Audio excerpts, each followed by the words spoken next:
Hello. Big match coming up, eh? J-League Cup semi-final. Consadole Sapporo. How are we feeling? Yeah, this is the one we've been waiting for. After that dominant win over Shimizu, the squad's in high spirits, but Sapporo won't be a walk in the park. Exactly. They're the lead, especially in attack. They'll need to keep it tight at the back and take our chances up front. Who are you thinking will be key for us? Yeah, Anholi's been in great form lately, and I think Kane's defensive work will be crucial. We're going to need every bit of his energy to keep the forwards quiet. Good call. If we stay disciplined and play our game, there's no reason we can't get a result. Let's make it count. Hello everyone and welcome to episode number 9 of Red Bull KloppBot here on Sean Does FM with Omiya Ardija here in the J2. I hope you're doing well, and come up day we continue in the Japanese League Cup. We take on Consadole Sapporo, another team from J1, as we try and make a cup final in our first season here at the Red Squirrels. So if you're looking forward to that, then do remember to go down below, leave a thumbs up, all that good stuff. But yesterday obviously had to win a quarterfinal to make our way to the semi, so if you missed that one, I'll leave a link to it over in the top right corner. We did get past Shimizu S-Pulse thanks to a 4-0 second leg win off the back of a 2-2 draw in the away league first up. So it was really a quite dominant win for us there, especially in our home league. Now off the back of that, we have had a 30-day gap between games. You can see there top right corner, I have scheduled a couple of friendlies which did keep most of our squad players fresh as well, as just give the first 11 a little bit of a tune-up in that most recent outing where we did take on Osado. But unfortunately, those friendlies have come at a cost, and one position in particular, striker. You'll see here in our most recent game, Nguyen Tin Lin, he went off early, and that is going to keep him out for a fair while. He has picked up a twisted ankle, is out for 8 days to 2 weeks. So unfortunately, with these games only having 4 days between them, he's gone for both legs. That's our second choice striker, made all the worse by the fact our assistant manager off the bench brought on Yokoyama in the previous friendly, which is for our squad players, and he also got injured after scoring a goal. He has sprained his knee ligaments, out for a bit longer, 2 to 4 weeks. So we are really light on strikers here currently. It does mean Osawa comes into the team for this game, and what will be our only change from that team that did a really good job against Shimizu S-Pulse there in the second leg. In yesterday's episode, we do have a striker in our under-18s who's actually been scoring a couple of hat-tricks for the Japanese under-20 team, but unfortunately, he's about to go on international duty, so not available for these couple of games in the Cup semi-final either, which is a real shame, because I would have quite liked to use him off the bench. Instead, we've had to retrain briefly Riku Okai as a striker, because he looks the best of our makeshift striker options. It was him or Rin Yamazaki. Yamazaki can play striker and apparently is actually quite suited there, but with 8 finishing, I'm not too sure if that's a great idea compared to Okai with about 12 finishing. That looks a little bit better, even though the composure isn't too good at 9. He does look a bit better there as a striker does Okai, so he'll be our backup while we've got those injuries to our regular first 2 options. But it's a bit of a blow going into this upcoming game. Hopefully it doesn't prove too costly in terms of our goal output. If it does, blimmin' friendlies and this month-long gap, which I still don't know why it's there, because during the same amount of time, J1 has been taking place. Just a bit of a weird thing there that does happen down in the J2. But we're going to be taking on here Consadole Sapporo, who are from up in the J1, doing a little bit better than the team that we beat yesterday in Shimizu S-Pulse. And they come into this one with 3 wins from their last 5 games. And to be fair, the loss that did come in the second leg of their J-League Cup quarterfinal, but they still made their way through here after winning a penalty shootout. So they just sneaked their way through here into the final 4 of this League Cup. But their captain is Hiroki Miyazawa, 36 years old, so is getting on a bit, but does still look to be a pretty decent player with 4-star current ability and potential. He can play all over the park. It'll be interesting to see where they use him, because really not much there in terms of his physicals. But the vice captain, that is Yoshiaki Komai, who's a little bit younger at 33 years old, got good aggression. The rest of his attributes are pretty solid, which compared to our players in J2 is a bit of an improvement. 4-star current ability and potential. But the key player is a bit younger in Shunta Tanaka, 28 years old, a centre-back come defensive midfielder, and you can see why he's their key player. 5 caps there for the Japanese national team, albeit does look like he's actually signing for a different team come next season. And Aba, it's quite an early transfer there, that has gone through, but he does look a pretty significant upgrade on the captain and vice captain there at Consadole Sapporo, and those guys are currently 9th on the league table, so a bit of a rise off the back of what we showed you guys at the end of yesterday's episode. 2 spots above Shima's best pulse, and these days Kashima are down in 12th. That's the team who beat us in our first game back in the Emperor's Cup. So a bit interesting how Kashima have fallen down so far in that J1 division, but hopefully if we can beat Shimizu by 4 goals, we can do something similar here to Consadole Sapporo and make our way through to a cup final, which would be against one of Vissel Kobe, who are currently on top of the J1, or Alberex Nagata, who are a bit further down in 13th. So if we can somehow get these guys in a final, might have a decent chance of picking up a cup trophy in our first season of this save. But before then, got to get past another J1 team in Consadole Sapporo. Seeing as the home league's first this time, I think we'll skip the KloppBot's hotspots for today. We can always do one in Sapporo once we make our way up to J1 next season, seeing as that's been confirmed for a long time now. You can see the table there, 23 points clear of Tokyo Verdy with just 4 games left in the J2 season. The other injuries that we're carrying going to this game are at centre back as well as right wing. Tatsuya Tabira, who's our backup for the cup, usually will be on the bench. He won't be there today. He's out for 1 to 3 days with a twisted knee. Hopefully he might be back in time for the second leg away from home. And the same applies to Nagi Kawatani, our backup right winger with a tight thigh. So missing a few players here for the first leg of this big semi-final, but hopefully it won't hurt us too much. As I said, the big issue really is the striking position, but hopefully we get goals out of players like Anholi, Yanino, as well as Yamada in behind Osawa. If he isn't quite at his best, but hopefully we can back up what we did in yesterday's episode and get past Consadole Sapporo in this J-League Cup semi-final. And here are the team sheets for the first leg of this semi-final. It's our home league, just one change to the team that got the job done 4-0 second up yesterday over Shimizu, and that is obviously Osawa up front there with all those injuries we've got at striker. To our other options, there are Consadole Sapporo. They are going with quite a defensive formation, which we've done pretty well against so far this season, especially in the J2. We'll see if these guys might be a bit better being up in J1. Also got some reinforcements coming back on the bench as well, thankfully. So hopefully that might help us out in the wing positions. An early free kick here. We take that one short to Anholi down our right-hand side, but unfortunately loses out there to, I think that was Okamura, plays it there to Nakamura, and they try and make their way out from the back. Osawa there did look like could have won that ball back, but unfortunately Consadole Sapporo here do make their way inside our box early. Try and play that one across the face of goal. There's a push in the back there, but it might be a chance for us now on the counter attack. Osawa, he'll find Anholi, who makes his way into the opposition box, is going quite slowly, takes on the shot, forces a save there from Obata, but to be fair, that was a pretty average chance, that one. Don't think there was much chance of that one making its way into the back of net. Kanade takes that corner, but unfortunately today can't link up with her teammate. Still 0-0 early in the first leg. And just shy of the half-hour mark, here we are down the wrong end there for a corner to Consadole Sapporo. They put that one just over the bar, so thankfully not on target like Shimizu were in the first leg of that tie yesterday. We're just going to get here Shimoda to ease off tackles on a yellow card, but we're still 15 minutes left in the first half. It's locked up at 0-0. And just making our way here in the last 5 minutes of the first half, so far both teams with not many shots on target, just the one there, and it is for the opposition. So maybe missing those strikers like we feared might be the case. But to be fair, Osawa's on a decent rating. The wingers in behind him, that's not the case. And also Shimoda on that yellow card. So might be a few subs coming up here going into the second half. We'll bring on here Kobayama back from injury, one of our new signings in that previous transfer window. He's our right wing cover at the moment. He can come on for Yamada, also Yamazaki, or Anholi. To be fair, he did a great job off the bench in yesterday's episode, and Abe for Shimoda on that yellow card. So a few subs here going in to the second half, but so far been a pretty quiet game. Probably want an advantage going in to the away leg, but for now locked up at 0-0.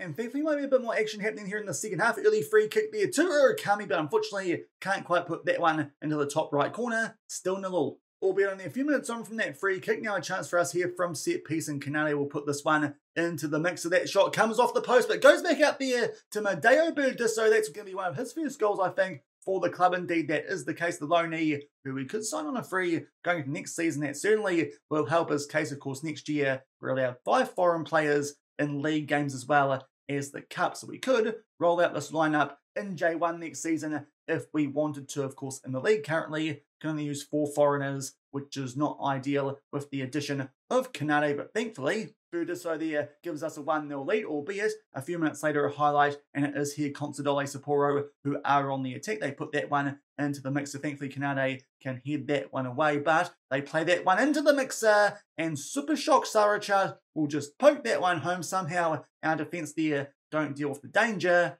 and just like that, our hard work's undone. They make it 1-1 here. Do the J1 out, but unfortunately, just couldn't quite find Yamazaki there with that header clear. Could Kanade, and for some reason all our players stopped there, and it just allows the Sarachat to poke that one home and make it 1-1 with 25 minutes left. And off the back of that, we might take off here Figueiredo on that yellow card for Okamoto. Was thinking about that before the highlight started.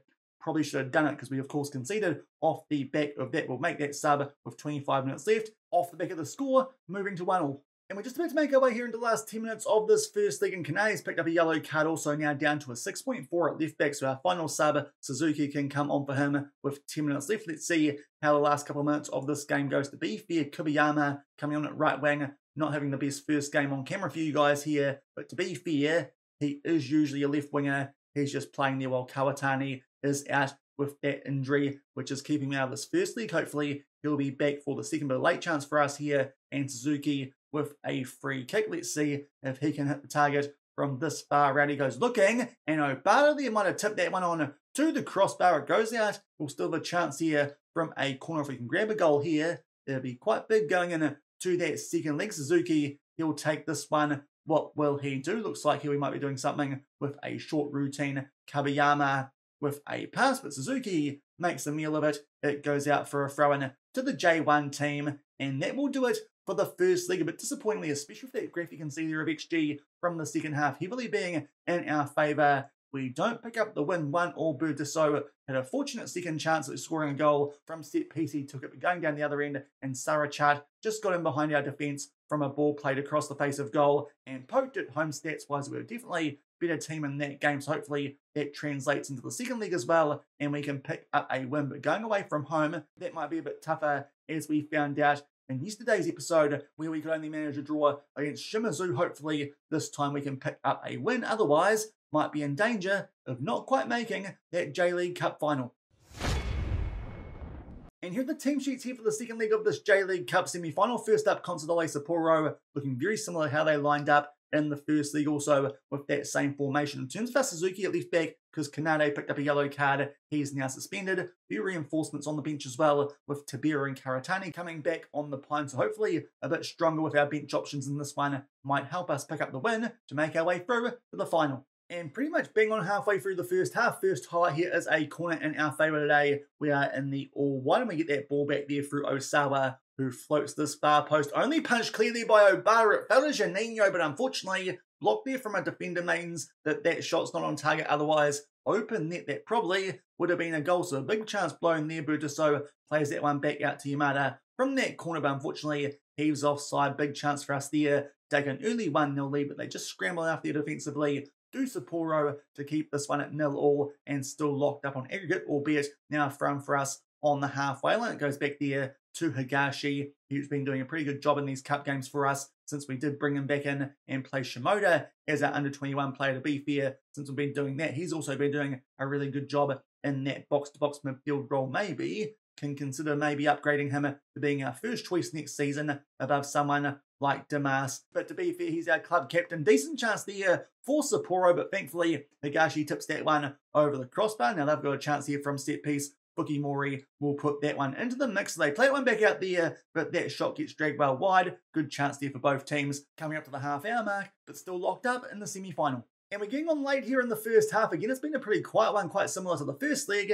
And again, we go into the sheds locked up at 0-0, still 1-1 on aggregate. So this one currently looks like it could even go to extra time or penalties. Again, though, we're the team creating more chances, just not as many shots on target as I would like. To be fair though, today, those ratings of our players aren't too bad. So I think we'll make no changes here going to the second half. Hopefully continue to be on the front foot, and Osawa can bag some goals in the second half to send us through to the final. But I think we're going to be forced now into some subs here 10 minutes into the second half, because the players down our right-hand side struggling on 6.4s. Also, Shimoda's picked up a yellow card yet again. So we're going to bring on here Okamoto at right back, Kawatani this time at right wing. That's a bit more of a natural fit than what we did in the previous leg, and Abe in box-to-box midfield, but still on the front foot, but locked up at 0-0 here away from home. But a free kick there, and they keep position there to Consadole Sapporo. And now they find there some players in a good amount of space. They squared that one nicely for Yamura. Let's hope that he was offside. Otherwise, that's some slack play from us there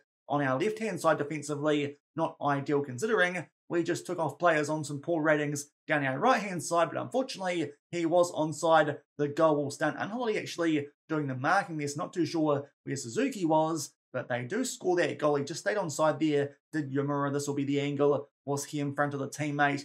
Just one step on, unfortunately. It was a close call, but he did stay on. So that goal is correctly awarded. So they make it 1-0. Only a half hour left in the second leg of the semi, and now they actually have a chance here from a front. But thankfully, give that ball to us, but Suzuki sweeps it clear. Abe can't quite win the race to that ball. So Consadole Sapporo here are back on the ball looking for a cushion goal. Yamura does get in behind, but this time he's offside, and we're still a goal behind him while we're here. We might take off Burdisso on a 6.4 for Tabera, and also let's try Okai for Osawa, because to be fair, he hasn't done much so far in the semi, and we need goals with only 25 minutes left. And just about to make our way into the last 15 minutes of this game, it might be a chance for us here to grab an equaliser or throw in a good area of the field. Ohashi here finds Okamoto in some space. Can he do what they did earlier to grab one of their goals? I think it was in the first league. We do, but unfortunately, that one comes off the woodwork. That's a big chance again that we don't take again. I think that might have been through Juninho as well. He goes down to a 6.3 again. Our wingers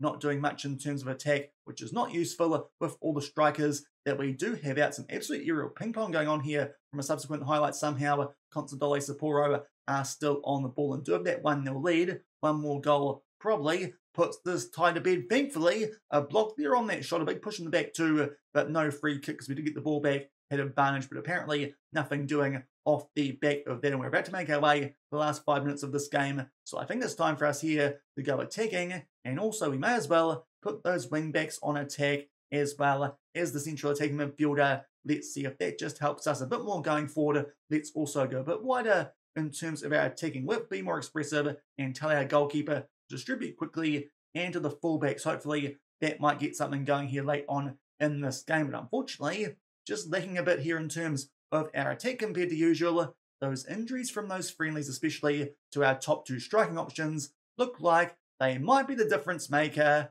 That month-long gap, I think, might have done us here. We get knocked out in the semi-final of the J-League Cup, so unfortunately, no cup silverware to go alongside our J2 title here for our first season at the Red Squirrels. And again, based on stats, we were probably the better team in that game. XG very even. We have more shots on target, but unfortunately, they made one of their two count through Yamura, and we get dumped out here in the semi-final of the J-League Cup. How different would that have been if we actually had the likes of Yokoyama and Tenlin available? Limit injuries from friendly games. That's really annoying, and we get knocked out in the semi-final of the J-League Cup by Consadole Sapporo.